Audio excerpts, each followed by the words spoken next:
people buy from people that they like and want to do business with versus like the product or service that you offer. Don't rely on anybody else to help you out. I had so many people that were like, oh, I'll give you work, you'll never struggle, yada, yada, that I've never heard from. Happiness, it's like an ebb and flow, right? Like you mentioned, the sunshine hitting your skin. Like for me, going for a walk outside, it's like a 10x mood change.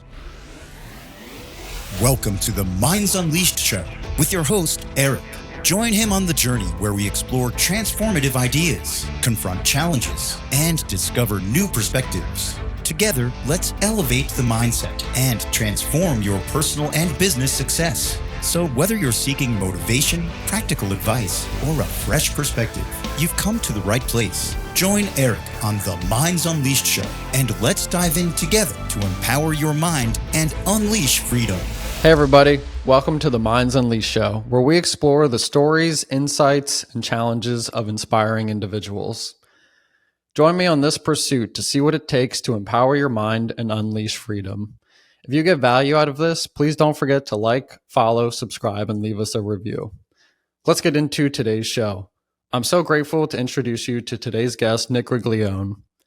Nick is the president and CEO of Performance SUV, an online automotive aftermarket parts store.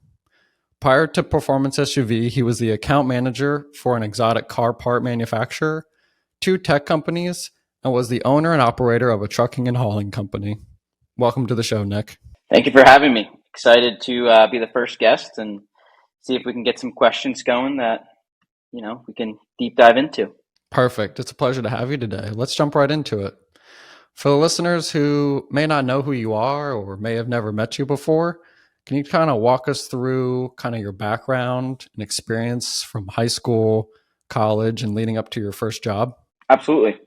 So definitely wasn't the most straight A student in high school. I probably am not very picturesque for those years of my life. Definitely didn't understand the importance of school at the time and, kind of slacked off, and honestly helped me be a better person now, looking back that I, took shortcuts or whatever to get through. After high school, did some college, probably about 3 months or so, like a full semester, and, definitely was more driven towards that, understood the importance a little bit more, but just really didn't think that it was going to help me with what I wanted to achieve. I really struggled in finding the correct major or path to take at a young age. It's definitely difficult. So I only made it about 3 months. After that, which puts us somewhere around like that February area, did a couple normal jobs to pass the time, and then ultimately found a job at Fabspeed. I started as a marketing associate there in the fall and grew my way through that business over the next 7 years. Perfect. Can you kind of maybe walk through like what went through your mind when you were in college, and how did you know that that wasn't right for you? Right. So like for me, I knew that I had to almost go to college for what I wanted to do, but I know there's a lot of people out there who think college isn't the right path for them. So what would you say, was those factors for why college wasn't right for you? Yeah. So, I definitely touched on the fact that like in grade school or, high school, it, wasn't my best quality. I'm not very academic, by the book, and a lot of things that we went through, I didn't see the value in, some certain math classes and things were, at the time stupid to me. Didn't realize kind of like the structure and what I was learning. When it came to college, and I touched on this just briefly, but it's very difficult to obviously find a major. And if you have no major or, ambition, like I know like you decided early on in life that, what you wanted to do, and to get to where you wanted to be absolutely required college. Well, I always had like an entrepreneurial mindset, and there really isn't like entrepreneur school. If there was, I probably would have been all about it. If I took entrepreneur classes that taught me how to do business taxes and, how to stay out of prison for things, I probably would have gone that path. So, I think I definitely had that entrepreneurial mindset and just really couldn't decide, major wise, like what would probably be best. Like looking back, a couple business classes definitely wouldn't have hurt, but, at that young age, like under 20, it was, just tough to A, pay for college, and B, like figure out the direction I wanted to go. Yeah, no, I totally agree. And I think that honestly, college and even high school should have classes on general business, taxes, mortgage, that kind of Sure. stuff. 100%. And I know you mentioned this company, Fabspeed. Can you maybe explain, what Fabspeed is and, what drew you to that company in that space? Absolutely. So Fabspeed, full name Fabspeed Motorsport. I'll give a little plug to them real quick. It's right outside Philadelphia, Pennsylvania, Fort Washington area. They design, manufacture high-end automotive exotic car parts. So primarily exhaust, but they did a couple of intakes. They did tuning, but the major players were like Porsche, Ferrari, Lamborghini, Maserati, top 1% of cars. They did everything in-house. There was about 50 employees.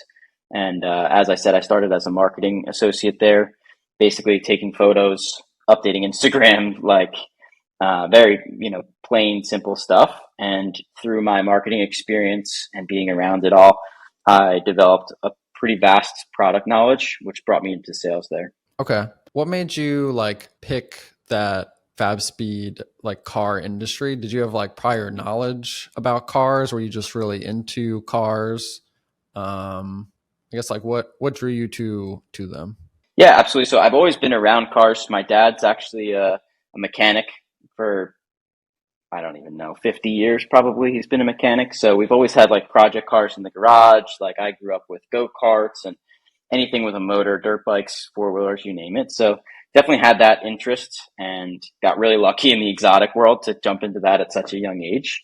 But yeah, definitely my dad probably drove me to that just because we've always had classic cars or, Jeeps or whatever he was working on. And I always had, not to bring up the meme, but I was the guy holding the flashlight for my dad growing up. And, always had some interest in cars. So they had a full shop there. They did installs, which was very interesting. I used to do install guides, taking photos, helping the mechanics and things like that in my marketing time there. So it was definitely kind of right up my alley. Awesome. Did you ever get to meet any of these customers that got to drive these exotic cars, or were you mainly online primarily? Yeah. So in a couple different jobs I had there. So just to kind of give a high level overview of that, I started in marketing. As I said, I kind of gained that product knowledge doing the website, taking photos of things. I learned my way around e-commerce platforms, and moved into retail sales. So to answer your question on that, definitely there was a lot of customers that came in for installs or came to pick up parts, local customers. We bring cars in from all over the US for research and development. So I definitely got to talk to a lot of these people, and very high net worth people at that. We're talking $200,000, $300,000, $400,000 cars. And after that, ended up at the wholesale position where I was a wholesale account manager dealing with Porsche dealerships, large automotive shops that were carrying our products and shipping pretty much worldwide. So definitely got to talk to those customers and also vendors that were dealing with those customers. Gotcha. Okay. You're probably 20 years old at at Fabspeed when you first started? Yeah, pretty close. I would say, actually, yeah, probably I started there when I was 19, 20 years old. They would all go out and I was the guy that had to stay back because I couldn't even drink at the time. So what did you learn at 19 or 20 years old when you're around people that, from 19 or 20-year-olds perspectives, you saw as successful? What was there anything you kind of learned at that age from those customers? So I think this is actually a time of my life where I gained the most knowledge about wealth and the amount of money out there. I didn't grow up with crazy rich parents or anything. We were pretty middle of the road for sure. But in this time, seeing what these people drive, how they carry themselves, what businesses they were in, what they did for work, it opened my mind to how much wealth is really out there, right? So, granted, I was dealing with the top 1%, but of income, but it definitely opened my eyes, and I think that's honestly why I'm so much more driven for being an entrepreneur and doing my own thing, because I met a lot of these people, and a lot of them were either high up in companies or they started their own. So a lot of them were self-employed, depending on what they drove or whatever. You could probably tell almost what they were, what kind of business and stuff they were in. So I think that was super knowledgeable and opened my mind to just see how much wealth is out there, what I could actually attain or gather as I grew up. And, I was very, very close knit friend group with the company, very close with the owner, his wife. And, obviously he was in the same market as well. He drove a bunch of cars growing up. So yeah, I think I gained a lot about wanting to be an entrepreneur just from seeing like what these people had and achieved. I think you honestly got probably a cheaper and better experience in the business world of entrepreneurship, just being around those people versus maybe the time you would have spent in community college. So I think that's really important, probably for who you are and kind of the growth you had. I guess as you maybe look back over those handful of years at Fabspeed, what kind of lessons did you learn about business that maybe you still follow to this day or were important to you along your journey? Yeah. So going into Fabspeed, obviously coming out of like a very brief time in college, I'll admit I didn't know really anything, honestly. So I knew a lot about cars and, what was cool at the time or whatever, Ferraris, that I had seen on the road or whatever. I had tons of interest. But from the business aspect, I learned about procurement. I learned about manufacturing processes. I learned about sales. Honestly, being on the phone, I was terrible. It's a gift to be comfortable on the phone, even when you don't even know who you're calling, or even if you do know them. So, um, growth for me, a lot of that was just the exposure that I had. Not only the customers, but like the business owner. They've been in business for 20 years. So now even more, 30 years probably. So they taught me a lot about like the actual business process, and also again like manufacturing. I've seen a lot of like the raw materials coming in. I've seen the guys making this stuff, how the shipping process goes, and kind of like start to finish from a product that starts as nothing and ends as a $15,000 or $14,000 exhaust. So I definitely learned a lot about the actual business process being there because I was kind of right in the thick of it. No, I think that's really important, especially at a young age, as well. So you're at Fabspeed, and can you kind of maybe touch on what happened after Fabspeed? Where did you kind of go after Fabspeed? Yeah, absolutely. So I was at Fabspeed for, I believe, like 6.5 years. So puts me like in my mid 20s, 25, 24. Um, I talked about my dad a little bit, but my dad's a mechanic. So I had always had um, the exposure to some trucking, vehicle transportation, things like that, just kind of because of what he did and what he's done his whole life. So honestly, I started a trucking company. It was kind of like out of left field for me, but what kind of drove that would be, like I said, I moved my way through Fabspeed. So I was at marketing, retail sales to wholesale sales. And I really felt like I kind of hit my cap. Like above that was like sales manager, and above that was the owner. At 25 years old, I didn't want either of those things, obviously. So had no interest in being sales manager. And I had two guys I was working with in the wholesale team as well. So definitely thought I kind of reached my limit there, and just wanted to try something on my own. I had trucks in the past from, honestly, again, the things that I've done with my dad, vehicles, machinery, whatever. He always had something going on. So I ended up having a truck, was plowing snow every season since I could see over the steering wheel. So I always kind of had the truck, and I just kind of attached that trailer to it and turned that into a business, which led me all over the Northeast, Maine, Massachusetts, New York, DC, Ohio. Like I kind of stayed in that like upper, eastern region. But yeah, kind of thought in short, kind of just really thought I reached my limit at Fabspeed for my age, and wanted to try something on my own.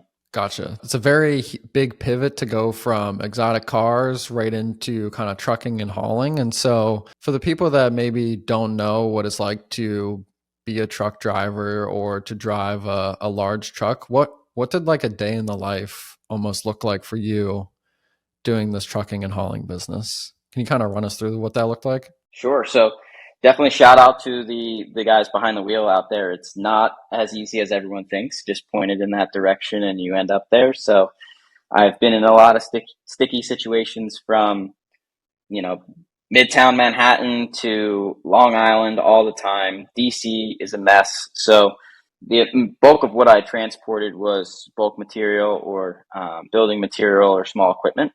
So I had a 35-foot trailer behind just a pickup truck, like a dually pickup truck. So not a full size tractor trailer or anything like that. So I was even much smaller than a lot of the guys out there, and it was still very nerve wracking. Day in the life would look like getting up at 1:30 if I slept at all, but getting up at 1:30, getting your morning coffee. Wawa's always open. If anyone listening is in the Wawa area, you know what I mean? So, and really just getting on the highway. I tried to leave as early as possible to get there, like as soon as wherever I was delivering to opened, just because honestly, just traffic reasons. So, but getting up at 1:30, getting on the road by 2, ending up, somewhere in the middle of Manhattan or Long Island around 5 or 6, getting hopefully unloaded super quick, filling up with fuel, and back to bed by 10 o'clock. So that was my 8-hour day, that 2 to 10, and I dodge as much traffic as humanly possible, because sitting in traffic in a truck is very miserable. Wow. Getting up that early is hard. How did you try to sustain that as well? Kind of, I guess maybe before you answer that one, like what did you do to almost like entertain yourself for 8 hours a day driving? Like, were you listening to any audiobooks, podcasts? Were you jamming out? Were you doing all of the above? Like what was kind of going through your head when you're driving through New York City? Definitely. So I mentioned if I got any sleep at all, a lot of times the truck was loaded the night before. After my 10-hour day or 8-hour day, I would often load the next day, ahead of time, so I could leave at those hours. But the vibe kind of changed, man. I mean, it was in the morning listening to whatever would keep me awake, drinking coffee. So it was whatever tunes were popular at the time, and listening to some things. I called a ton of people, yourself being one of them. That took a good amount of time to talk through some things. I've definitely listened to a couple of audiobooks and things like that, but that was more so like afternoon coming back, because I definitely couldn't deal with that in the morning trying to stay up. But yeah, like I said, the vibe kind of changed. The morning was whatever would keep me awake, and then it kind of transitioned to get to an audiobook or a phone call. But when you leave it that early, 1:30, like, who the hell are you going to call? There's no one awake yet. So for the first 4 or 5 hours, you're pretty much alone. So you definitely have to understand how to occupy your time. Whether it was, the occasional Netflix, no Netflix, but on the road, but definitely listen to some tunes, throw some Spotify on, you name it. Perfect. Yeah, I definitely could see that. Like, I know early in the morning is kind of like, you're kind of stressed out. You just want to get on the road, jamming to keep yourself awake at, 3, 4, 5, 6 in the morning. And then maybe on your drive home, you're just kind of relaxing, talking to people, kind of making the time pass. One thing to mention too, man, is like, it was, I don't want to use the word surreal, but it was peaceful, right? No one's posting anything on Instagram at those hours. No one's Snapchatting you. No one's texting you. No one's calling you. So you actually had like a couple hours of like nothingness, right? There was no distractions except for like you and the road. And I mean, there's not that many people out there either. It's you and some other truck drivers till 5:30, right? So you get a couple hours of literally doing nothing but driving, and there's no distraction. So it was almost peaceful in a certain time, because how often do you personally not have anything going on your cell phone, right? Like a couple hours a day and you're asleep for it. So definitely a little bit kind of like unplugged, honestly. No, I think that's definitely important in today's world. I think to kind of have that time to yourself. So besides maybe, listening to music, what kind of like thoughts would go through your head, whether it was about business? Obviously you're behind the wheel for 8 hours a day. So, it's your first business, right? You're trying to get it up and running. Like what's going through your mind, trying to sustain the business as an operator, but then also grow it as the owner? Half the time it was like, why the hell am I doing this at 1 o'clock in the morning? Like, what is, doing, what is this getting me? Right. So, or like, shit, I hope something doesn't break today because I will make no money if I have some flat tires or whatever. So a lot of it was, nerve wracking, or, gave you time to overanalyze everything. I'm a big, overanalyzer or worrier about like things happening that haven't actually happened yet. So a lot of it was, when's the next job, or, I can't wait to get this one done, and will I make it to my pickup on the way back? So just constantly thinking about the business itself, and like what, in the moment, like what was scheduled, what was there, am I going to be late, am I going to run out of fuel, whatever. Like there's tons of things going through your head, on top of the, like, did I eat today, am I going to eat today, did I have enough caffeine, like, on top of everything. I mean, you talked about sustainability a touch there, and the way I did it was like 100% not sustainable. I've lost a ton of weight being stressed, being anxious, eating maybe once a day, and it was Wawa if I was lucky, or Wawa twice a day. I mean, it's super unsustainable the way I try to do it. And, lesson learned for that, looking back, was not a super healthy time period, but, with sleep and stress and everything. So, yeah. And especially, 25, 26 at this point, you just started your own business. You're waking up at 2 a.m. You're barely eating, you're driving through, the most stressful roads and parts of the United States. And it also makes you appreciate what these truck drivers do on a day-to-day basis, but also makes you realize, how fucking hard it is sometimes. How did you help yourself get through those moments as you maybe look back on this trucking business? Because I know you have a different company, which we're going to touch on here shortly. You'll probably hear me talk about it more as we get through some questions here, but the gym is a huge part of my life. So I mentioned waking up, obviously 1:30, 2 o'clock, whatever, putting in my 8 to 10. I would come home, sleep for 2 or 3 hours because I'd be absolutely drained. Hopefully wake up, get some now lunch or breakfast, whatever you want to call it, at 3, 4 in the afternoon, and I'd hit the gym. That's assuming I already picked up the load for the next day or whatever but the gym's a huge aspect. I know you're a very big gym advocate, as well as many others in our friend group, but I think it's so important to deal with stress, and it's also a time to unplug. I still to this day try to like unplug from my phone, just for those couple hours in the morning to, hit the sauna or whatever, to really just relax. But when you have your own business, it's constant, what's next? Where's my next dollar coming from? Because there's no paycheck at the end of the week, right? It's whatever you kill, you get to eat. So that kind of got me through a lot of the situations that I put myself in, right? So I was stress ridden driving through Manhattan, and you could tell as people that were around me knew that I was like stressed out. But the gym at, later that afternoon was definitely like my way of like releasing that or resetting prior to doing it all over again. Gotcha. I know that you have your new business, Performance SUV. So what happened to the trucking and hauling business? What made you close it down, that I found during my research? And then also, what advice did like maybe your dad kind of give you in these like transition zones? Because I know you've talked about him being, an important person in your life. Definitely. The big catalyst here for Griglione Enterprises, which was my trucking company, was this little thing that happened for a few weeks. It was called COVID, and it lasted way longer than anybody obviously expected. So anybody listening to this knows what COVID is. But I went like 16 weeks with no jobs. The companies that I was trucking for shut down because they couldn't produce the material anymore, because it couldn't go to the job sites. So as soon as they got their inventory full of whatever they could manufacture, they basically closed the doors. So I had a pretty tough decision, right? Try to survive with some big overhead, truck, trailer payments, insurance for trucking, if anybody doesn't know, is literally insane. And I, did try to do it for a couple months, doing some odds and end jobs where I could find some work, working for friends, whatever, to just try to pay my bills, and ultimately decided to just shut it down because I was basically digging a hole that I didn't know how deep was going to get.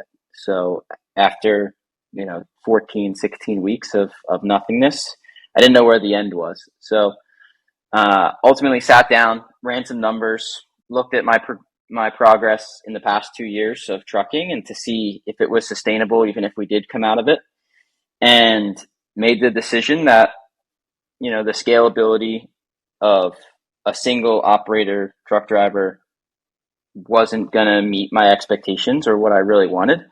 So COVID was almost a blessing and a curse. To kind of force me to sit down and look at the numbers and look at what I could potentially achieve, hiring people, getting different trucks, whatever. Gave me a lot of time to think while I wasn't working. So ultimately I decided to, both for two reasons, because of COVID and the lack of work, and also the scalability factor, decided to close the doors and pursue, a different career.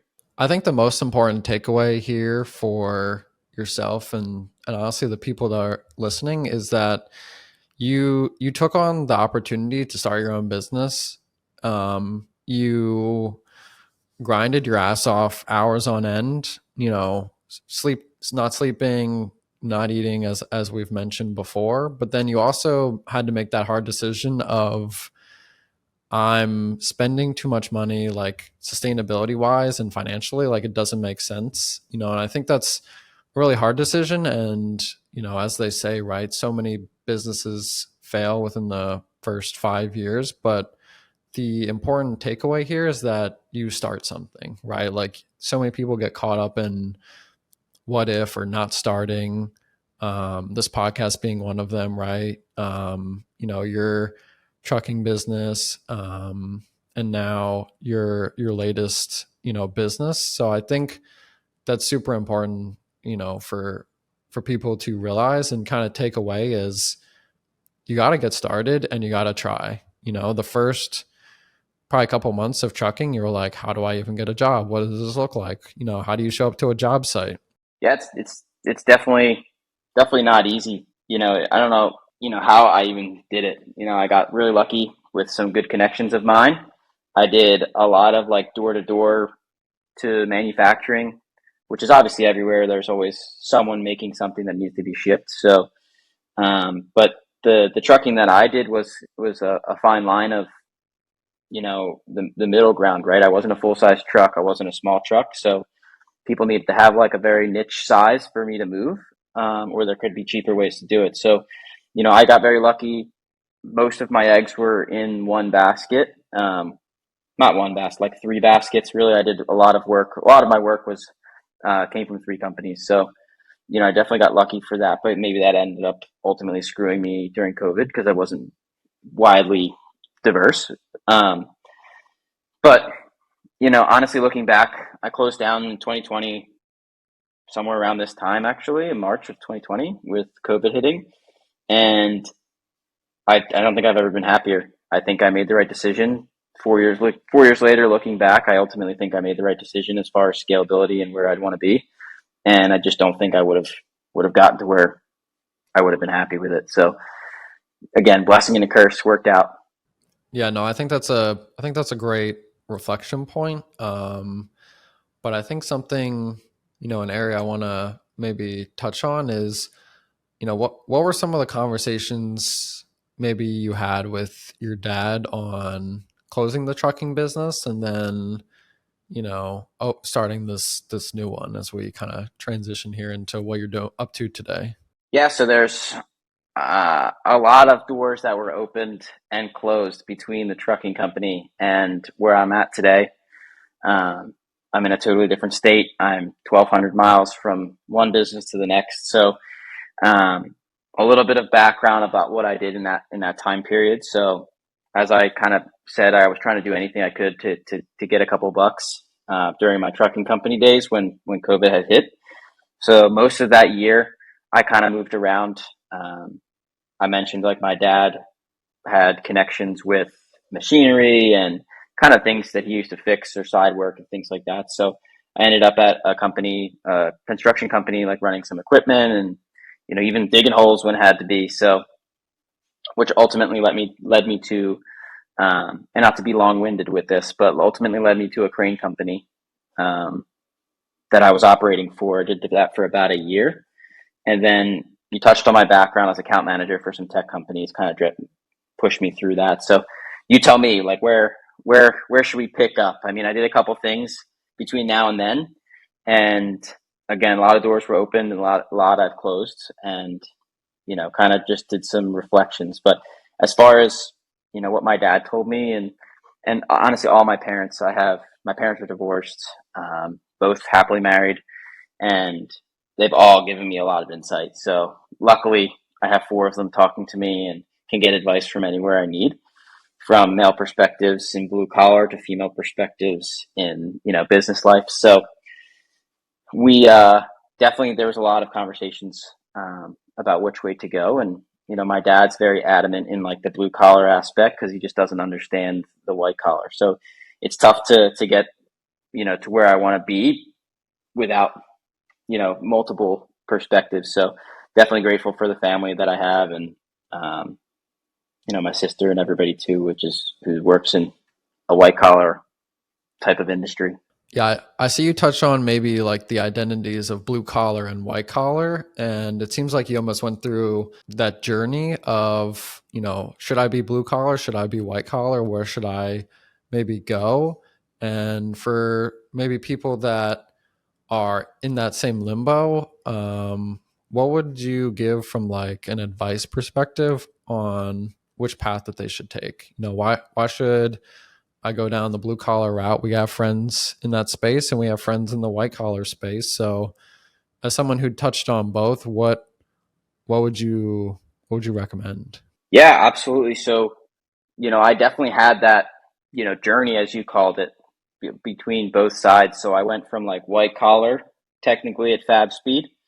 Well, let me back up a sec. So I technically went from blue collar my whole life growing up before high school, because I used to do side work with my dad and snow plowing and whatever blue collar work was to be done, I did it.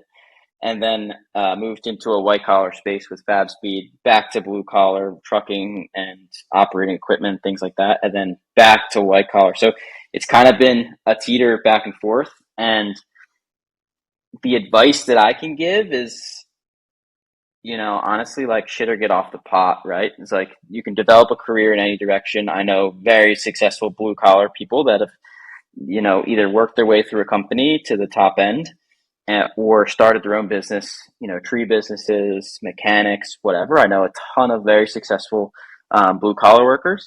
And I also, on the flip side, know a ton of very successful, white collar guys as well. So, really just kind of see where you personally fit in. I can't tell you which way to go. For me, the ultimate decision that I made is I kind of looked at, like I touched before, the gym is a big aspect of my life. So like overall health is a huge aspect for me. So I kind of did look around, and if you compare the two, the people that chose the white collar life are a little, help me out here, a little less banged up, right? Like my dad's getting older and he's done it his whole life, and my stepdad is a blue collar worker as well, who kind of turned white collar like later in his life with like management and things like that. And, he's pretty banged up too with, pretty fucked up knees, and, guys get beat up, man. It takes a toll on your body. So the path that I ended up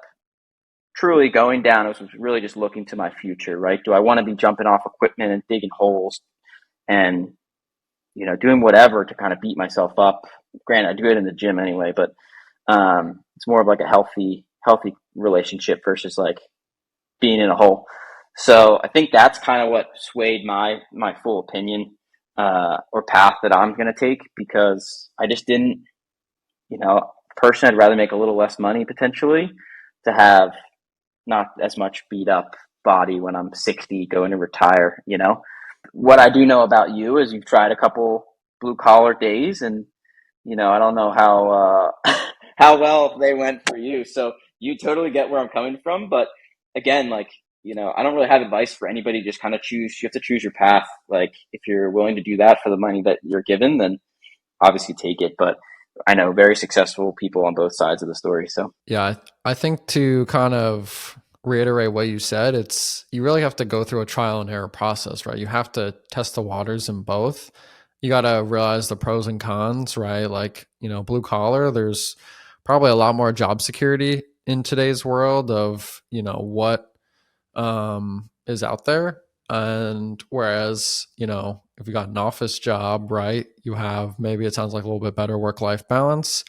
And, at the age of retirement, your body, hopefully can still operate and function. As we mentioned, I did try my hand at a couple blue collar jobs. Nick probably wants to throw a hammer at my head if he goes to watch me do that stuff. So I usually stay out of that realm. But I think the key piece here is that to operate in the strengths for yourself and know what you're good at, which seems maybe cliche, but I think the key here is that you gotta take the step forward to try it out, and that's really what I think is important. Um, so I think I want to, kind of touch on now. We've teased it out, but what is Nick up to today? What is PSUV for people that don't know what you're up to today? Sure. So one of like the best times of my life was at Fabspeed selling. I had a lot of fun with it. You got to meet a ton of people.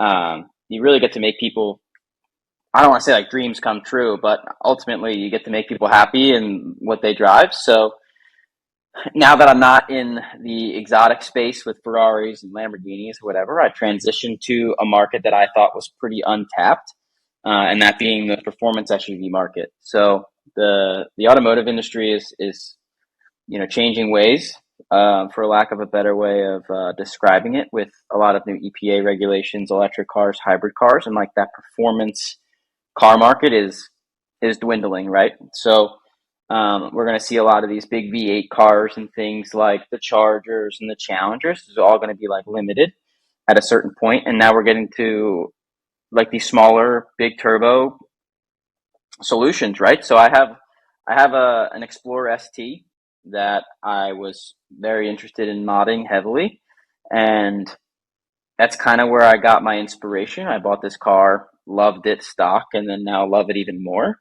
But I'm a drop shipping company, performancesuv.com, and I carry products for exactly that, performance SUVs. So that includes like the Audi line for like the SQ cars, the BMW X series cars, a lot of the M's as well. From Ford, we have like the Explorer ST, the Edge ST, and there's some other ones mixed in as well. Even like Lamborghini Uruses, Porsche Macans, Porsche Cayennes, which I'm super familiar with back in my days of Fabspeed. So ultimately what I did is took a lot of connections that I still had from that business, or when I worked at Fabspeed.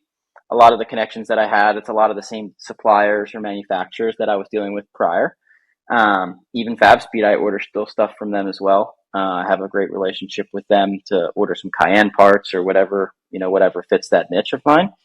So yeah, the site does pretty well on its own, and I do the rest. So on Facebook groups, social media platforms, forum pages, things like that is where I kind of get most of my traction. But yeah, ultimately it's a drop shipping business for performance SUVs. I think that's a great way to sum it up. And I think the next key maybe discussion point here should be like what does a day in the life look like today now that people saw what you did for the trucking company? So I think that comparison is really key here. Definitely. So I definitely wake up a little bit later in the day now. Usually my morning consists of a quick gym session, um, get some breakfast, what have you, normal stuff. But to get into the performance SUV life, starts somewhere around 10 a.m. or so and goes till probably 10 p.m., which a lot of that is driven by like the time of the local time of customers all over the place. So I primarily deal with like the U.S., but a lot of my customers are out west and they're still asleep. So and they're wide awake at 10 p.m. So having dinner with their families, whatever. And but a day in the life is honestly getting started around 10, getting on the computer, making sure there's no new orders, filling orders, placing orders, answering customers' emails, answering messages, pretty much all day, getting some content for Instagram, sending out some sweatshirts, hoodies, swag, whatever have you. But day in and day out, it's just really just answering. And my business is basically revolved around the customer service that I provide. I'm the only player in the game for my company. So it's do right by the customer, don't, don't have a customer, essentially. Yep. No, I think the customer part is super key. Is if you look at some of the more successful, maybe customer centric companies like an Amazon on how good their customer service is.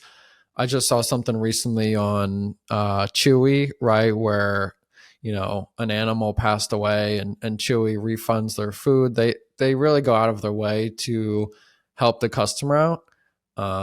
And so as a new business owner, I think holding the hand of the customer and really helping them out is super key as you're just getting started out. I also want to think back to, you've gone through, being sales at Fabspeed, starting your first company, doing, some interim sales type roles to now you're operating, performance SUV. What have been like some super critical like strategies or either principles you live by that have been effective for your success today? Yeah, so I think honestly, like I touched on it with the customer service, but you're 100% right. The most profitable companies, or the most respected companies, are those companies like Amazon that have pretty much the customers right attitude, and I think that's very wholesome. I mean, I think that's honestly the bread and butter of most companies. If there's no customer service, like in this day and age, if you get one bad review or a couple bad reviews, like I had mentioned, I'm on some pretty major Facebook groups for specific cars, and spreads like wildfire. Nick's douchebag or whatever it may be. I mean, it'll fly through, and you'll definitely notice it, especially as a small company. So in the business that I'm in, people are spending pretty good amounts of money. Like why would they choose me to spend money with, right? Like what separates me from the manufacturer that offers the same product that I'm selling? So, and the differentiator is essentially me. Like, not to pat myself on the back, but I talk to customers. There's options for every part you buy, right? Whether it's an intake or an exhaust, there's 3, 4, 5 different exhausts or 5 different intakes, whatever. And a lot of people have questions about the differences. So my role is basically to be that expert that people can rely on, whether it's asking questions or needing guidance on what they can do next, or to really just achieve like the goals they're looking for. So I think that at this point in my business, like I am the business. So people are buying from Performance SUV because of me and the service that I provide, and I think that goes for a lot of small companies, right? So I think that's the biggest the biggest player in these small businesses. I think you touched on like the most critical piece that I have learned in the sales space. Granted, I'm not a sales professional, which is it sounds like people buy from people that they like and want to do business with versus like the product or service that you offer. And you really kind of touched on, you have to stand out right from the manufacturer as like why does someone go to Nick? And it's because of that expertise you have in that field and in that niche. So what happens if you have customers asking you questions and they're maybe, or you actually don't know the answer, but you know how to explain it to them? Do you have to do like sometimes research on these new products, or you actually know a lot of this stuff because of who your dad was, what you did growing up, holding the flashlight, through the Fabspeed time? I guess like help me understand, what kind of, customer questions where you maybe don't know the answer to. Yeah, absolutely. So more often than not, I think that, you either get two different types of customers, right? The customer that knows exactly what they want to just place an order, and they say like, let's do it. Or there's a customer, that has no idea, right? They have this car, they loved it for the look of it or whatever, and they want it to be faster, louder, whatever. So those types of customers are the customers that I end up like befriending, right? Because we have so much conversations back and forth, whether it's email, text, phone call, whatever. I pretty much give out as much information as I can. So if they have any questions, I can be kind of that rep to lean on. But I get it a lot, man, where people are like, hey, I have this car, I just bought it, love it, but like, what the hell can I do to it? Or like, I want it to go faster, but they have no clue on how to make things faster, whether it's a tune, exhaust, intake, whatever. And so that's where honestly, I make friends with my customers, right? Because there's so much conversation back and forth. Like, hey, you could do this. It sounds like this. You could do this, or, which will make it louder, or you can do this, which will make it faster. And, honestly, a big portion of it's obviously budget, right? So often I want to do this, but I only want to spend $1,000, and I have to get like best value for their dollar. So, and give them the best service. So what differentiates that from like calling a manufacturer is, it's like calling Lululemon and being like, hey, like, what's the best t-shirt? Like, they're not going to tell you to go to Under Armour. They're going to tell you, go to Lululemon. So being that I carry pretty much everything, or I have my hand in a lot of places where I can get a lot of things, like I can really tailor what the customer needs, versus like just, one or two options. So I think that goes a long way. Customers, I've told customers no before too, like, hey, like that's not going to fit your goal, or that's not going to sound like you think it's going to sound, because I've been in the industry long enough to know when to sell one thing and when to, flip them to another. So I think that's a lot of the conversations that we have, back and forth. And again, like a lot of times it's like, hey, like that's not because it's $300 instead of $600, but you're going to hate it. Right. So it's not always just like, yes, man, it's, hey, this might be better for you. So, and I think picking apart the customer and how they, perceive or what they think they're going to get is a big part of it too. No, I think that's a really, really critical piece here, as, we kind of not only think about what you're doing today to stand out, but also think about holistically, the evolution you've had in building your business and how you're trying to stand out. So I think, for people, listening, let's say they're maybe looking to start their own business, or they're currently have their own business, but maybe they're struggling in some of those sales or customer aspects. Like what advice would you give to them? So on the sales piece, a lot of it is just really getting comfortable talking to new people, which can be super nerve wracking, right? So for the sales, I mean, you could sell anything. You could sell yourself when you go to a bar and talk to, whoever. And I think that's a big part of it, like really just getting yourself out there.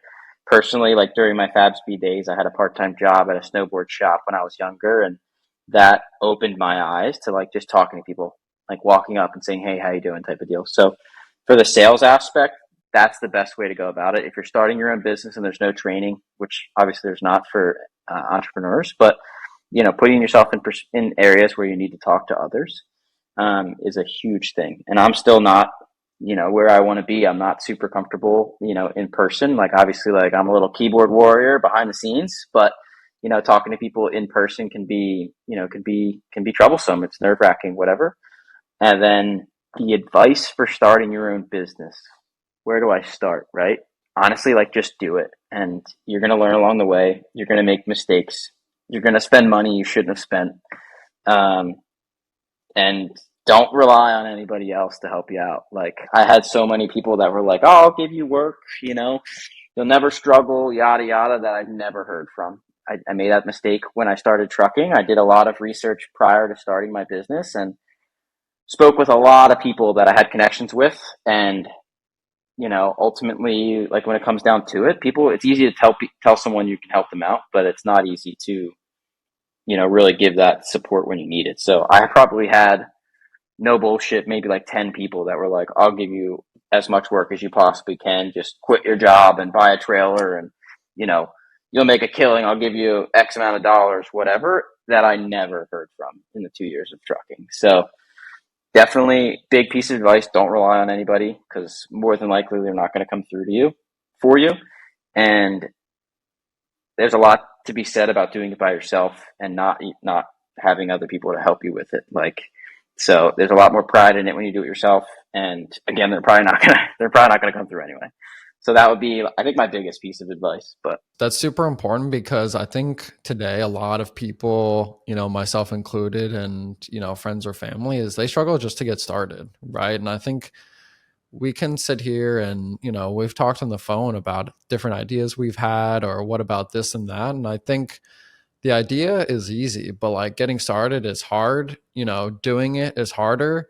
Being consistent is hard as fuck, right? And I think the first 3-6 months of something is challenging, right? The first 10, 15 episodes of the show, or maybe won't be the best. But the point is that it's, who you become in that journey of going through the process. That's the most important thing, right? Like that's the things you've learned about customer service or product management or e-commerce and drop shipping in the last year is, way different than what you would have learned last year if we were still talking about, what if I start my own, performance SUV. And I think that's the most critical piece. definitely. The So I next, think, sorry, I was going to say that I think the most important thing is, and I struggle with it the most, is like paralysis by analysis, right? Like that's the term. And, it's hard to just say like, almost like, fuck it, like, let's just do it. But a big way to go around like starting something is like put money into it, right? Like if you spend money on an LLC, you're so much more inclined to like push to do things because you have something invested. So even as little as like starting an LLC is a huge motivator because you've now put out X amount of dollars to start it. You have a piece of paper that says performance SUV on it, right? Or an envelope or whatever it is. So I think that's a big motivator for me. I'm not one to just blow, endless money. So when you do something that's, once you have stake in the game or some sort of, monetary value in the game, like it's much easier to be more consistent. So I don't know if you can confirm that with, your past endeavors as well. But, once it's hard to get started, but if you can just do something that forces you, then it's a little bit easier for sure. I think when you start like spending money, I think it kind of gets a little bit more serious for people. But I think, you really just got to say fuck it and start rolling the ball down the hill, honestly, right? And I think that's the most important part. We've touched on the business side of Nick. We've touched on what you're up to today, and I think those have all been great. The next area that I want to kind of dive into is like that self-development, journey you've had for yourself. You talked about going to the gym, being super important to you. So who maybe introduced you to the realm of, personal development? And did you have like a source of inspiration?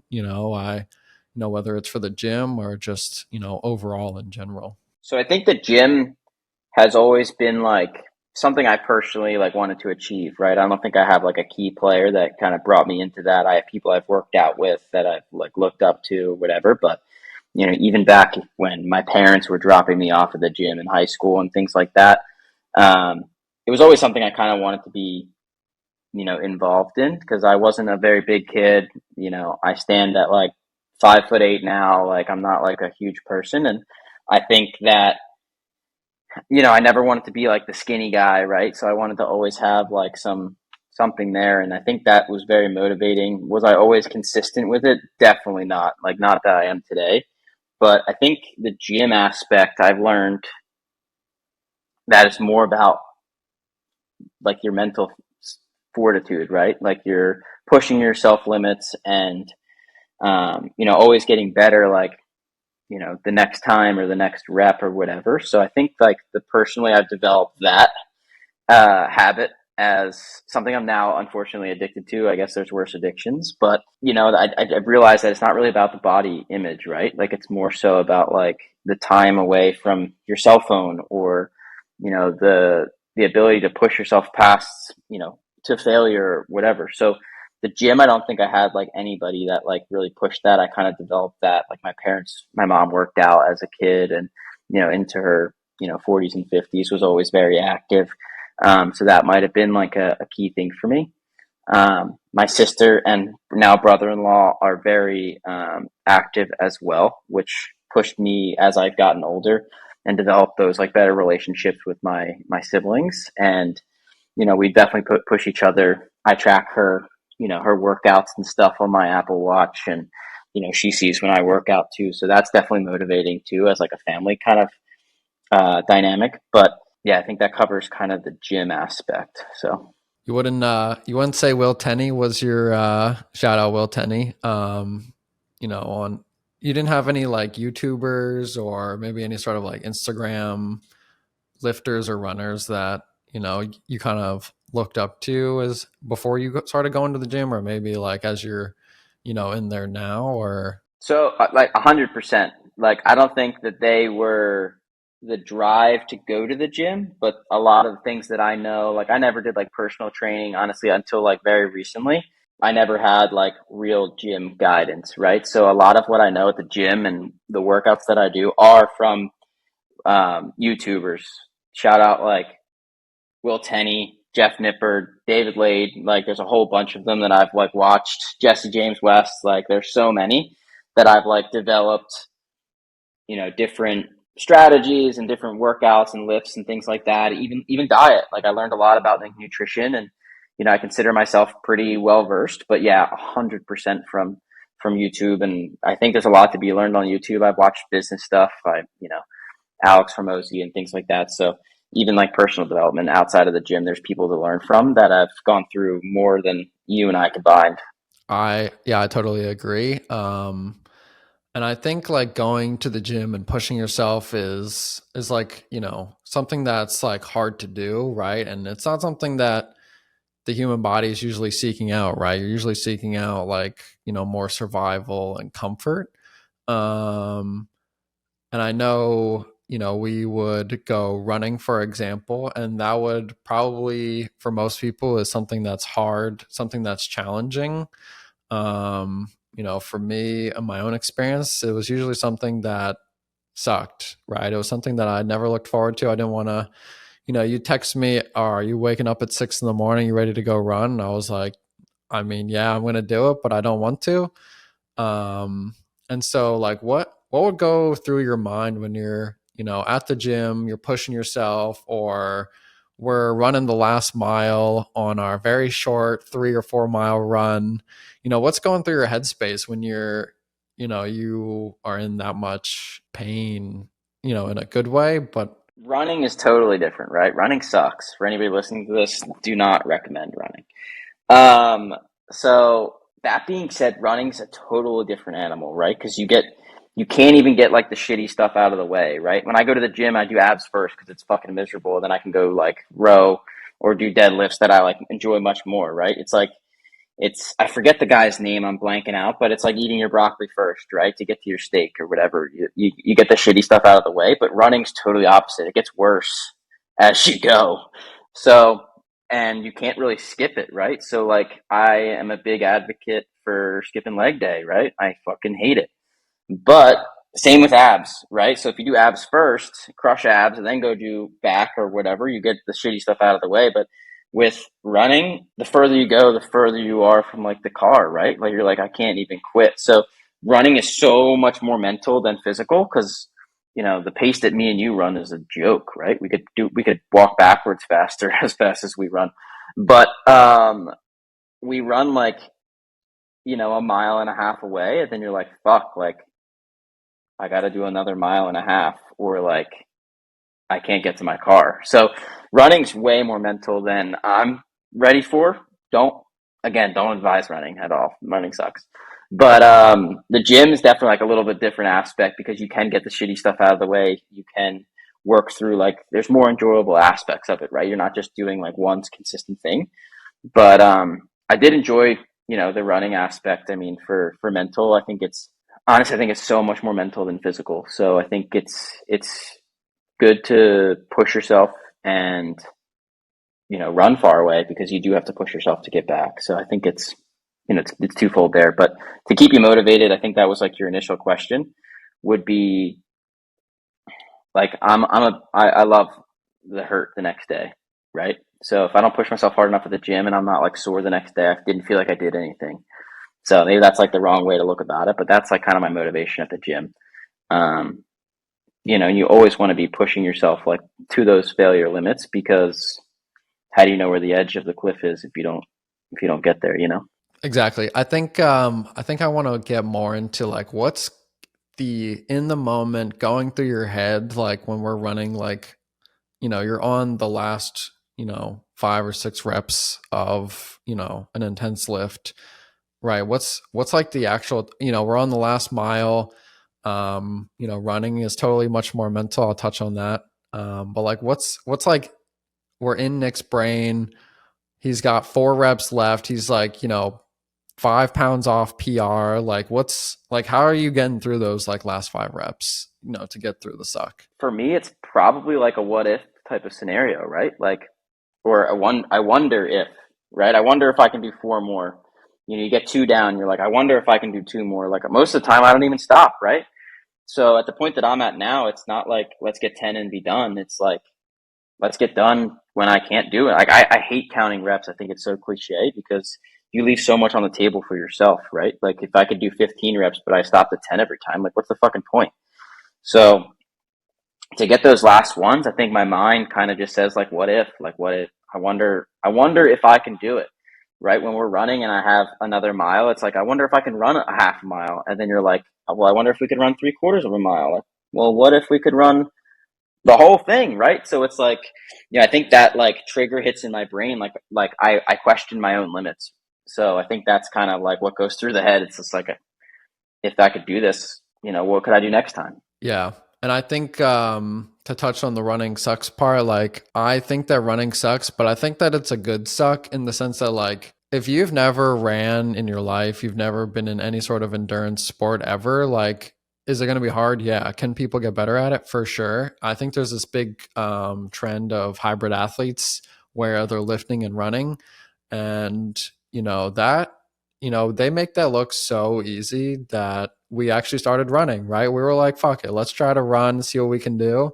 And that shit's hard, right? And I think the thing that I did every time I was running was like, I'm doing this because it's hard. I'm not doing this because I like to do it. I'm not doing this for enjoyment, but I'm doing it because it's hard. I'm trying to push myself, right? And I think, that's, really what's good here is that plus, sometimes the body needs to be pushed, right? We sit, we both sit at a desk all day. It's important to get out there and kind of push the body. And, same thing for doing reps, right? There's times where you're like, oh, I just did 8 reps. That was pretty easy. All right, what if I do 10? Okay, 10 was kind of easy. Let's keep going. And, if your face, looks unattractive while you're on those last couple reps, then you're kind of doing it right, is how I, think about it. If you're breathing easily, afterwards, you're probably not pushing yourself at the gym as well. So I think a big part of that too, and both of us wear Apple Watches, and it kind of comes to like the goal setting aspect. Like, forever when I was younger, I wanted to bench 225, and the only way you're going to bench 225 is if you push yourself to hit 185 first, or 165, and then 205, or whatever. So I think the goal setting is a big thing. Like for us, I know it was like, let's just run. I don't even remember what the hell the time was, but let's run 3 miles or 4 miles under a certain thing. And I mean, ultimately, you never can get to goals if you don't take baby steps to get there. So that's a big thing I've learned as well, like hitting the little goals that ultimately end up at big goals. But I think holding yourself accountable too. I often, rely on my watch after a set to make sure it says like 170 beats a minute. Like if I'm doing whatever, curls or whatever it may be, and I look down and it's at like 110, it's like, fuck, dude, like you're kind of a pussy, right? Like you didn't even push yourself through those reps, and I got 10 and I quit or whatever. So I think holding yourself accountable is super, one way to definitely keep yourself motivated and push through. And I know personally, like I am very analytical as far as like shit. Like I only burned 400 calories today instead of 6. Like fuck, what a waste of fucking time. You know what I mean? So I know you, again, I know you wear an Apple Watch. I don't know if you look at it like I do, but I think that's definitely holding yourself accountable is a huge way to keep yourself motivated and push yourself harder. Yeah, I think the Apple Watch is like definitely a good indicator. as well, because, after a rep, you're like, huffing and puffing. Sometimes I look down, I'm like, it says like 135, like what the heck? And then other times you're able to breathe fine and you're like 160. So it's definitely, I think, a good way to kind of get an idea of like the intensity of your workout, which I think is super key for especially lifting. One area that you've talked on, you kind of sprinkled it in here, was like your dad. I know that, you've said to me, personally, that, you want to fill your dad's kind of shoes, so to speak. Can you kind of talk about like your dad's influence on, who you've become, kind of over your time of, high school and college and building a business? Definitely. So you've met my father, along with God knows how many other people. But he's tough, man, real tough on myself and making proud. And, he's not a big compliment giver. When he says something, it's like few and far between. And you're like, whoa, who the fuck is that he just said that to? I don't think that was me. So I think I've gone out of my way, all my parents included, but my dad is definitely a tough one. And I think I've realized this growing up because he introduced me to so many people that spoke, when he left the room, spoke so fucking highly of like my dad. He's the best mechanic. He'll do whatever for you. Back in the day, we did this, and he fucking, whatever. It was always some story that made him out to be like some incredible person, right? So, my time trucking, for a very good example, he used to get calls all the time for when people saw my truck. They would like, because I had it plastered, on the side, Griglione Enterprises or whatever. And he would like get a call, and people would be like, "Yo, I saw you fucking going down the highway or whatever." And they would be like, and he would be like, "Yeah, that's my kid, not even me." And they like wouldn't even think that I existed, right? They saw a last name, and it was always assumed to be him. So definitely dealt with some growing pains for that. I would get, my friends would take pictures of me driving because they knew it was me, but like anybody he saw or that saw it was his. So I'd meet people at jobs or friends of friends or whatever. And like, I remember one time specifically, like I was introduced to a friend of mine, like a guy in their 30s, right? My dad's 65, dude, 64, whatever. And they were like, "Oh yeah, I've heard of him," right? Like he used to work for my boss back when my boss was a fucking nobody. Like I've heard of this, Mark Griglione or whatever. And I'm like, what? Like, you're the same age as me, bro. Like, how the fuck do you know my dad? Like, I don't even know you. So he just like left like this a wake behind him that he was like such, a person to live up to. And I felt that my whole life, right? So tried to fill his shoes, try to make sure he was super proud of what I'm doing. And am I there? I don't know. We'll have to call him and find out. But it's been just a battle. Like he was just so influential to so many people. So still is, just to clarify. Yeah. I think that's really key, to have somebody that you can look up to, but also scary to kind of when he, you said he leaves the room and people talk so highly. And, I think, for yourself, there's going to be a day where, for a performance SUV, or maybe for another company you have, you could have 3 companies knowing you, all trying to run at the same time. Where, they're going to start knocking on your door and be like, "Yeah, dude, so-and-so told me about, Nick at Performance SUV or whatever company." And, you're going to leave the room and they're all going to be kind of saying the same thing because of what we touched on earlier about that customer service aspect. And I think just being human to another person, whether you're trying to sell something to them or not, is what's actually going to get you the sale, right? They're not going to just buy from you when they can go to the manufacturer, like you said, right? But if you can hold their hand and show them the way, like that's the thing. That was a long-winded rant. No, and you're totally right, man. So I think I'm getting to that point where there are people talking about me constantly all day. My customers will tag me in posts or things they want me to see to help someone else, and I think that's kind of like along the lines of like what my father has achieved, and it's something that I'm now realizing just takes time, right? Like I wanted to fill his shoes since I was 5 years old, right? I wanted like that instant gratification of like, I want that, but again, he's 60 something years old, right? Like, it takes time to gain, I don't want to say followers, but to gain that network of people that like knows and trust you. And I think it's definitely something I took for granted when I was younger. Like I didn't realize like that all this just takes time, and I can grow that, I can be that. And it's not like in my father's shadow, it's just something I can do by myself, right? Yeah, no, that's totally true. And, in the world of instant gratification, patience is more important, really. I don't think anybody has that though, to be fair. Anybody Yeah. under 35, maybe even under 40, we all lack a little bit of that patience, and we want that instant gratification. I want to do $1 million in sales tomorrow, in one day, but it's, everything takes time, and I think that's something we're all figuring out as we get older. Yeah. And I think as you kind of like look back on, your journey and what you've kind of gone through, like what aspects were like the most, fulfilling for you? And then what aspects were like unfulfilling?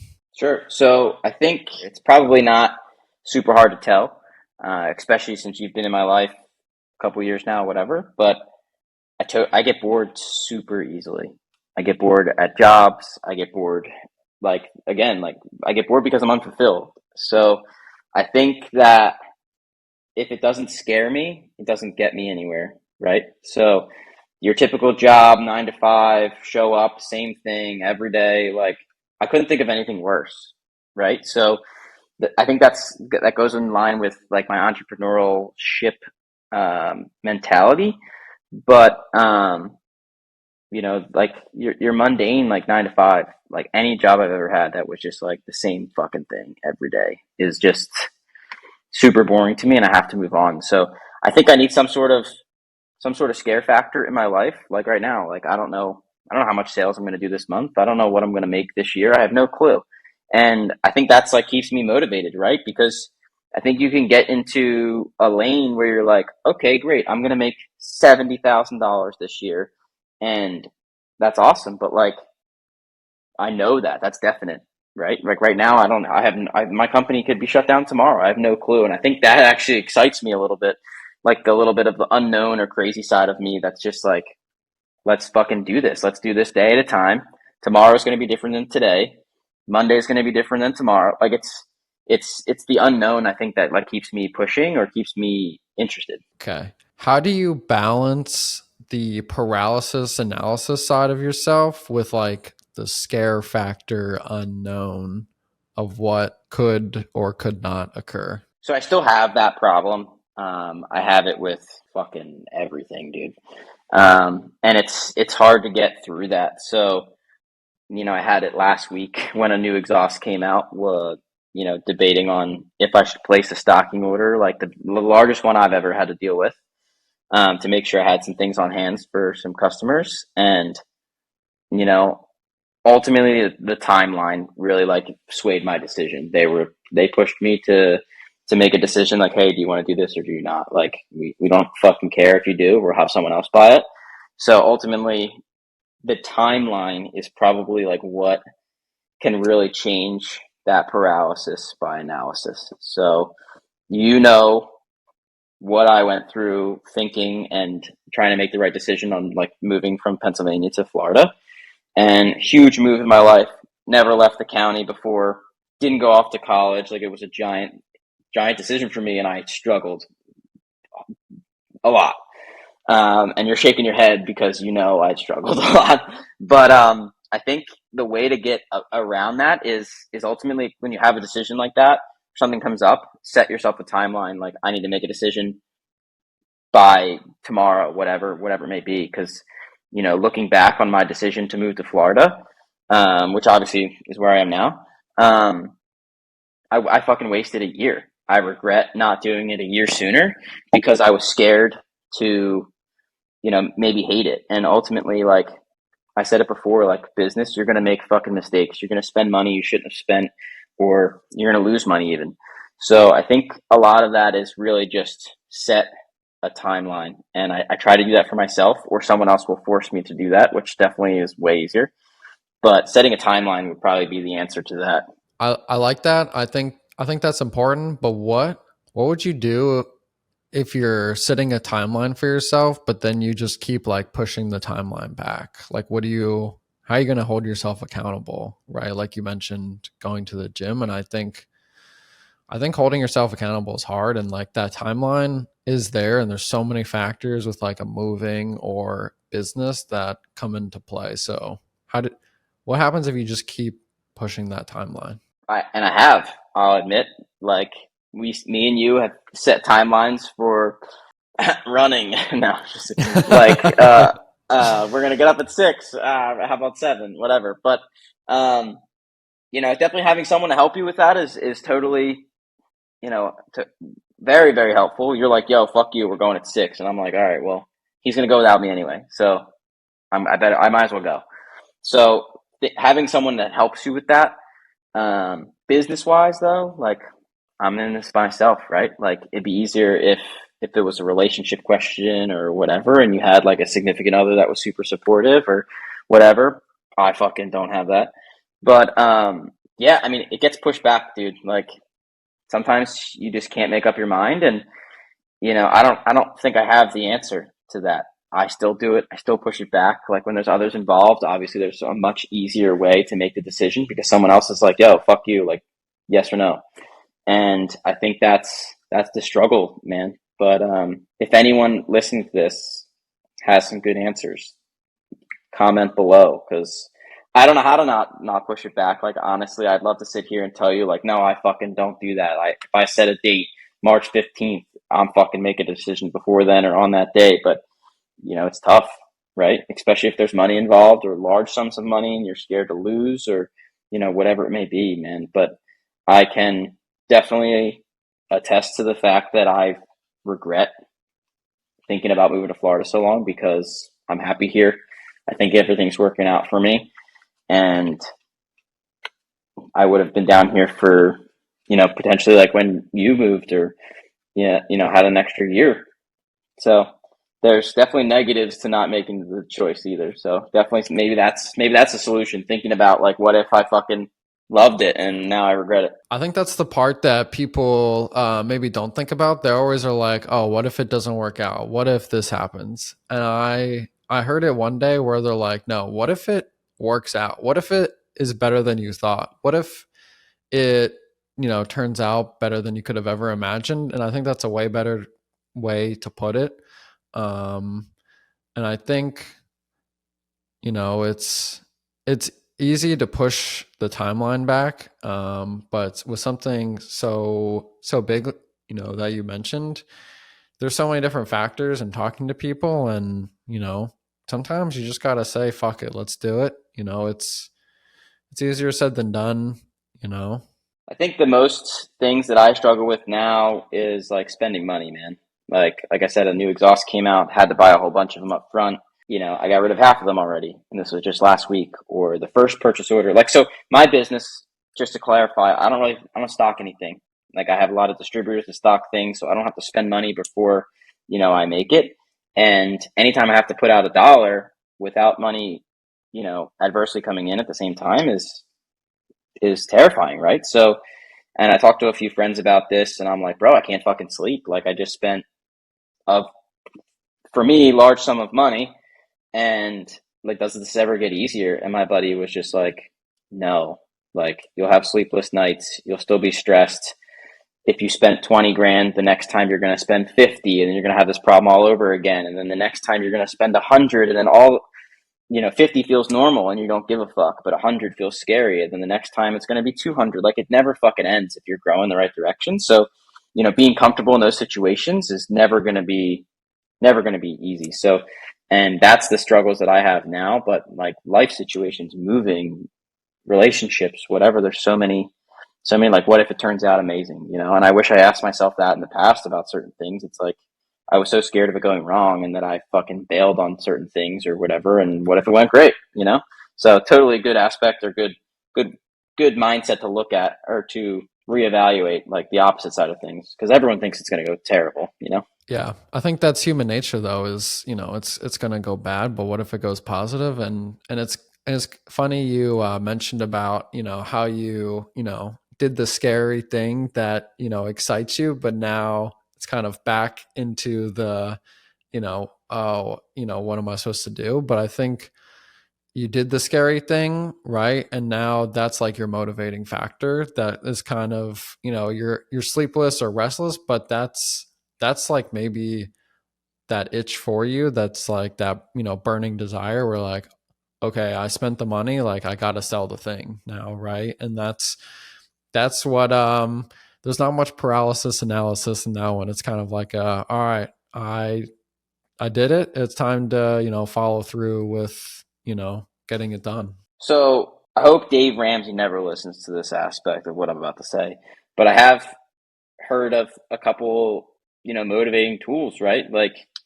and I haven't followed this yet, but I mean, the more you spend or the more you buy and the more bills you have, like the harder you push. So money is like a super big motivator. If you buy a new car and now you have another $500 going out every day, like personally, I fucking work harder. I got to make up $500 more. So I'm not saying that's like the best advice, financial advice, but there's something said about like the monetary aspect of a lot of decisions. If there's money involved, like it makes things scarier. Like, money's a a gift and a curse, right? You can do whatever the fuck you want, but like it runs out, unfortunately. So I think that's a huge motivator. And to kind of like touch on what you said, like, yeah, I spent a ton of money on these exhaust systems that I'm now holding in inventory. And like, I've never been so driven to fucking try to get rid of these exhausts. So like 100%, 100%. Yeah. And I think that segues into my signature question time, which is going to be for every guest. And it's a topic that like I've battled in my head a lot. And it's, interesting how you talk about money being a motivator, because it goes into the topic of like, what is happiness and what is your life's purpose? And I think everybody thinks about that, whether it's in college, whether it's in high school, whether it's after college, because when you get after college and you're at your job, you know, I'd be shocked to know somebody that's never kind of asked themselves, like, is this what I'm supposed to be doing? Right? Is this what, um, my life looks like now? And so, what are your thoughts on, happiness in general, as well as like, what do you think your purpose in life is? So tough, man. Like it's a legit question, man. I think it changes. I think that if you asked me this when I was 20 or 19 or whatever, I would have told you like, I don't fucking know. Like, I don't even know what it makes me happy. I can tell you what makes me happy right this second, and with my business specifically, but it's the joy that I can bring other people.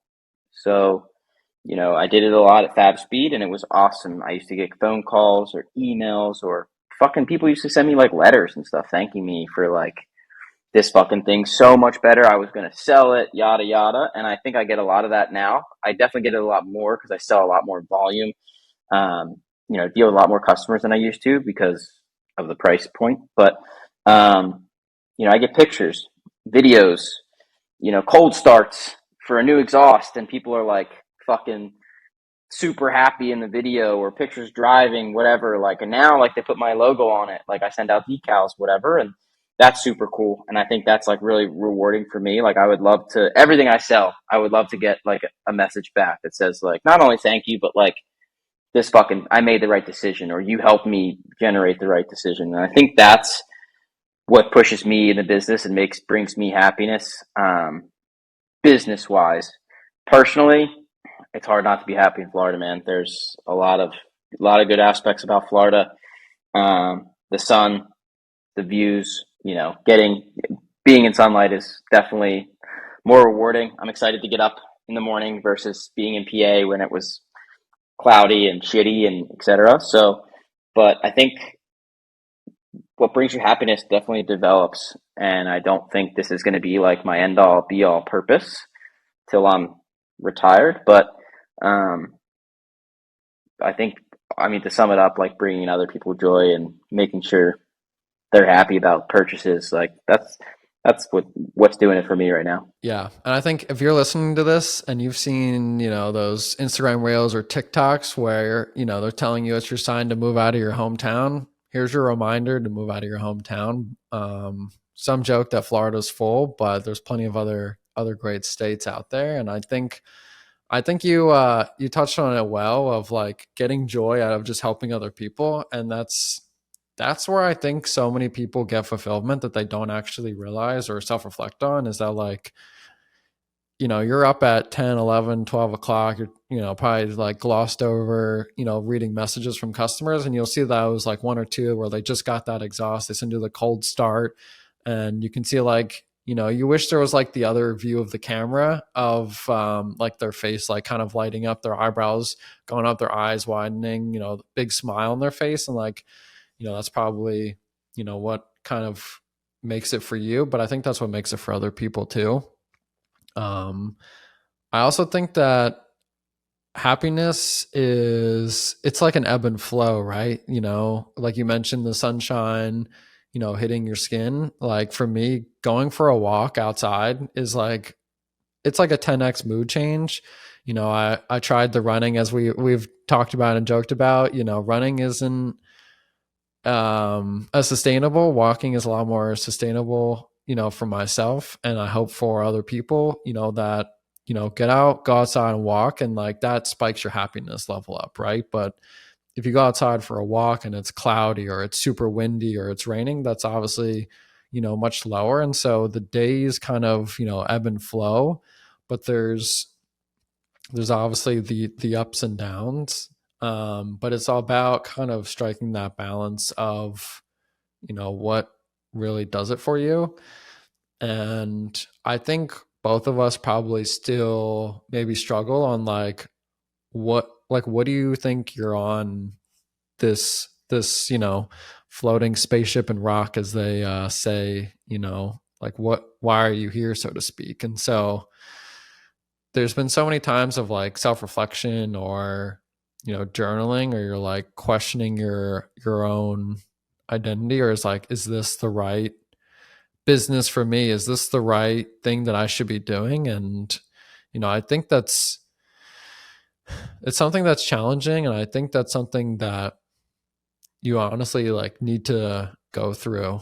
I don't think that you're just gonna wake up one day and be like, I'm here for this. I think that you're going to go through life experiences and you're going to have like, I fucking hate this, or like, this is the best thing ever. So, in the short amount of time that I've been here, I'm 29, like it's going to be years probably before I even develop it. And, I look forward to watching more of these podcasts and seeing like what other people's answers are that are maybe younger than us or older than us to develop, to even just give me options of like what people are out here for, right? So I don't think everybody knows. I think it's going to be an interesting question for sure. And the only things that I know are the experiences that I've been through, whether I've hated them or I've loved them. And where I'm at now is where I was at Fabspeed, kind of same idea, with people calling and saying like how much better this is, and appreciative of like the energy and time that I put in making the sale. Like, yeah, I'm doing this for money. Like ultimately, like it's my job. But if you can get a job that's somehow fulfilling, then I think you're like a leg up versus everybody else. So Yeah. And it almost reminds me of those like almost like Reddit threads you see, where it's like, what advice would you're 40 or you're 60 or you're retired. It's like, what advice would you give people to your 20s and 30s? And I would just read through those like, so much, as well as, it's, your health being, the most important thing. And it's also, taking care of the people around you and making sure that they're also doing well, because you're a product of your environment. For sure. And I think we can even reflect on that, right? So we're 30. I bet you, or almost 30. I bet you that, yeah, I bet you that we can, I'm sure you have advice for your 20-year-old self. I definitely do. I have advice now from things I've learned that I could have helped my business, my previous jobs that I've had, etc. So I think that, like, I bet you even every 10 years or even less than that, every 5 years, you can probably teach yourself something or teach your former self something. And I think that's never going to end, right? So when we're 60, I'm sure we'll have advice for our 55-year-old self and vice versa. So I think that's, as long as you're, getting to these new milestones, we'll call it, like new space of learning, that I think you're on, like, the right path. And I think both of us, I mean, I know you've adapted and changed and opened your mind over the last X amount of years. And I think that as long as you're taking in new information, you're always going to be able to teach your former self something. So, yeah, I think that's a very good way to kind of end this up and wrap us up here. Nick, it's been a pleasure, having you on here, sharing your journey. So where can listeners go to find more about you? Personally, Nick Griggs, NickGrigs, is pretty much on my social media. For business-wise, at Performance SUV on Instagram. You can find me on Facebook as well. And then the website is just performancesuv.com. Feel free to reach out if you're listening and a new customer. Happy to help in any way I can. Awesome. Listeners, if you have any recommendations on guests, questions, or comments, feel free to leave them below. Email me or DM me on socials. Those will be in the show notes. Thank you, everybody, for listening. I'm very grateful and appreciative of you. Thank you, Nick, for joining me today. Appreciate the conversation, man. Looking forward to hearing some more episodes from some new guests.